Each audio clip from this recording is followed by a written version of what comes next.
తాకట్లో ఉన్న మీ బంగారాన్ని విడిపించి ఆ రోజు ఆన్లైన్ రేటుకి కొంటాం. Sharma gold company.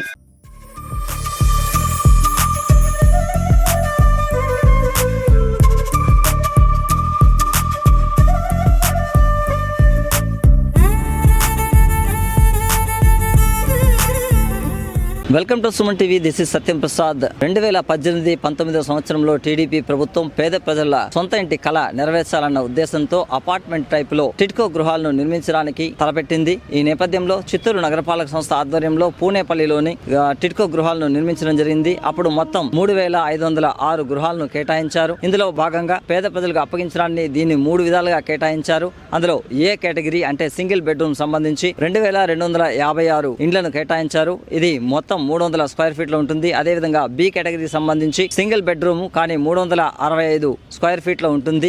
ఇది మొత్తం 624 మందికి కేటాయించడం జరిగింది. అదేవిధంగా సి కేటగిరీ అంటే ఇది డబుల్ బెడ్రూమ్ లో ఉంటుంది, 465 స్క్వేర్ ఫీట్ లో ఉంటుంది. దీన్ని కూడా 624 మందికి కేటాయించడం జరిగింది. 2019 సంవత్సరంలో వైసీపీ ప్రభుత్వం అధికారంలోకి రావడంతో వీటిని దాదాపు కొంతమేరకు ఆంక్షలు విధించి 672 ఇండ్లను కూడా క్యాన్సిల్ చేయడం జరిగింది. మిగిలిన ఇండ్లలో ఏ కేటగిరీకి సంబంధించి 2256, బి కేటగిరీకి సంబంధించి 240 ఇండ్లను కేటాయించింది. అదేవిధంగా సి కేటగిరీకి సంబంధించి 336 ఇండ్లను కేటాయించింది. మొత్తం 2832 ఇండ్లను కేటాయించింది. వైసీపీ ప్రభుత్వంలో కూడా కాలయాపన జరిగి ఈ ఇండ్లను పేద ప్రజలకు అప్పగించలేదు. వెంటనే టీడీపీ ప్రభుత్వం ప్రస్తుతం అధికారంలోకి రావడం, జనవరి నెలలో టిడ్కోకు సంబంధించిన చైర్మన్ వేములపాటి అజయ్ కుమార్ టిడ్కో ఇండ్లను పరిశీలించారు. వారం రోజుల క్రితం అధికారులతో కూడా ఆయన సమీక్షా సమావేశాన్ని నిర్వహించారు. అక్టోబర్ 2వ తేదీ గాంధీ జయంతి రోజున టిడ్కో గృహాలు అన్నింటిని కూడా పూర్తి చేసి పేద ప్రజలకు లబ్ధిదారులకు అందజేయాలని ఆయన ఆదేశాలు జారీ చేసినట్లు కూడా సుమన్ టీవీకి తిరుపతిలోని టిడ్కో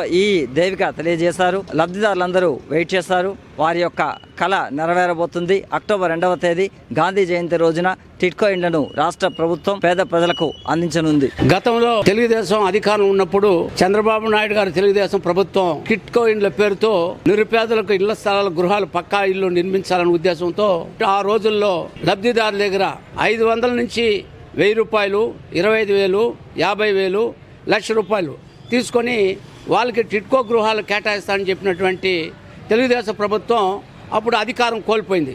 వైఎస్ఆర్సీపీ జగన్మోహన్ రెడ్డి ప్రభుత్వం వచ్చిన వెంటనే దీనిపైన అనేక ప్రజా సంఘాలు, రాజకీయ పార్టీలు కూడా గగ్గోలు పెట్టాయి.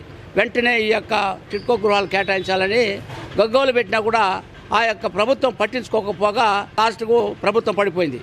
కానీ మేము ఇప్పుడు ఒకటే అడుగుతున్నాం, తెలుగుదేశం ప్రభుత్వం ముఖ్యమంత్రి చంద్రబాబు నాయుడు గారు ఈరోజు అధికారంలోకి వచ్చారు కాబట్టి ఏదైతే మీరు ప్రారంభించారో నిరుపేదల కోసం పక్కా గృహాలని టిడ్కో ఇండ్లను వెంటనే కేటాయించాలని కూడా మేము సిపిఐగా డిమాండ్ చేస్తున్నాం. ప్రస్తుత ముఖ్యమంత్రి గారు గతంలో వాళ్ళ ప్రభుత్వం అధికారంలో ఉన్నప్పుడు కేంద్ర ప్రభుత్వం సహకారంతో రాష్ట్ర వ్యాప్తంగా టిడ్కో ఇండ్లు ఏర్పాటు చేశారు.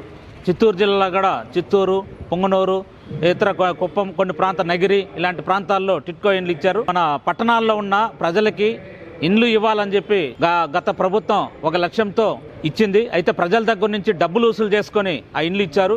కానీ అప్పుడు మేము సిపిఎంగా, ఇతర ప్రజా సంఘాలుగా ప్రజలకి అది అనువైన స్థలాలు కాదు, బిల్డింగు G+3 ఇచ్చారు, ఇవన్నీ కూడా అనుగుణంగా కాదు, కూలీలందరూ కూడా ఉంటారు, వాళ్ళకందరికీ కూడా స్థలాలు ఇవ్వాలని చెప్పి డిమాండ్ చేస్తే ప్రభుత్వం వాటిని కొనసాగించింది. డబ్బులు వసూలు చేస్తారు. ఒక్కొక్కరి దగ్గర 6,000 దగ్గర నుంచి ₹1,00,000, ₹2,00,000 కూడా వసూలు చేసిన పరిస్థితి ఉంది. మా ప్రభుత్వం మళ్ళీ అధికారంలోకి వస్తే మేము గతంలో ఇచ్చిన టిడ్కో ఇండ్లన్నీ కూడా ఏర్పాటు చేస్తాం, వాటన్నింటినీ కూడా ప్రజలకు ఇస్తామని చెప్పి మాటలు బలికి ఈరోజు అధికారంలోకి వచ్చి సంవత్సరం అవుతున్నా కానీ ఇప్పటి వరకు ఆ టిడ్కో ఇండ్లు ఇచ్చిన పరిస్థితి లేదు.